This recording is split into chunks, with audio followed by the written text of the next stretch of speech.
বড় বড় রেস্টুরেন্ট চায় না, এটা আপনি জানুন।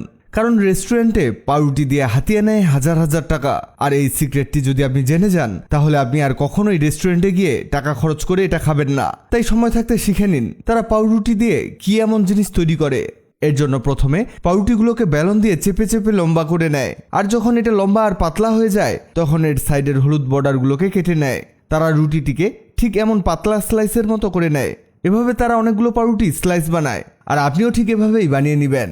এরপরে তারা বড় একটি বাটির মধ্যে নিয়ে নেয় সিদ্ধ আলু। এখানে পরিমাণ মতো আলু নিতে হবে। যদি বেশি বানাতে চান তাহলে বেশি আলু দিবেন, আর যদি কম বানাতে চান তাহলে কম আলু। আর এই আলুগুলোকে ম্যাশ করে নিতে হবে।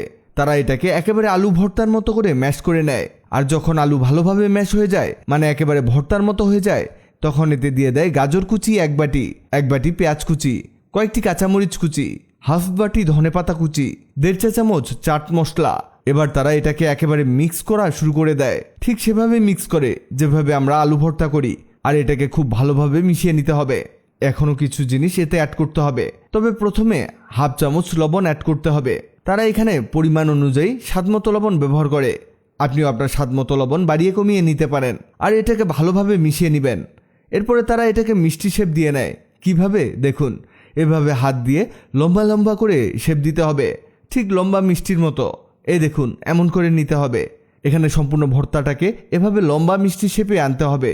এটা হতে হতে জানিয়ে দিন আপনি কোথা থেকে ভিডিওটি দেখছেন, যাতে পরের ভিডিওতে আপনাকে ধন্যবাদ জানাতে পারি। আমাদের আগের ভিডিওতে কমেন্ট করেছেন বগুড়া থেকে মেহেদি হাসান, কুষ্টিয়া থেকে কাকলি অধিকারী, মাদারটেক থেকে সালমা সুলতানা। আপনারা যারা কমেন্ট করেছেন আপনাদের ধন্যবাদ। এই দেখুন, মিষ্টি তৈরি করা হয়ে গেছে। এবার প্রথমে সেই রুটিটিকে নিতে হবে, আর এর চারদিকে হালকা পানি ছড়িয়ে দিতে হবে। পানি কেন দিচ্ছি বলছি, তার আগে এর মাঝ বরাবর সেই ভর্তার মিষ্টিটাকে বসিয়ে দিব। এবার এটাকে মুড়াতে হবে। এখানে পানি ব্যবহার করার কারণ হচ্ছে এটাকে মুড়িয়ে নিয়ে যখন সামনে পেছনে সেট করা হবে, তখন এই পানিটা আঠার মতো কাজ করবে। মানে এটাকে একেবারে চেপে অ্যাডজাস্ট করা যাবে, আর এটা খুলেও যাবে না। এই দেখুন, এটাকে ঠিক এভাবে বানাতে হবে। এরকম করে সবগুলো রুটির মধ্যে মিষ্টি দিয়ে এগুলো বানাতে হবে। আমরা এক এক করে সবগুলো বানিয়ে ফেলেছি। আপনার বাসায় লোক সংখ্যা বেশি হলে আপনি আরো বেশি বানাতে পারেন।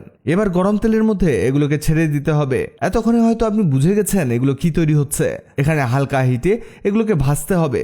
আপনি এখানে এক কড়াইয়ে সবগুলোকেই ভাজতে পারবেন। আর যদি বেশি হয় তাহলে 2 থেকে 3 বার এগুলো ভেজে নিতে পারেন।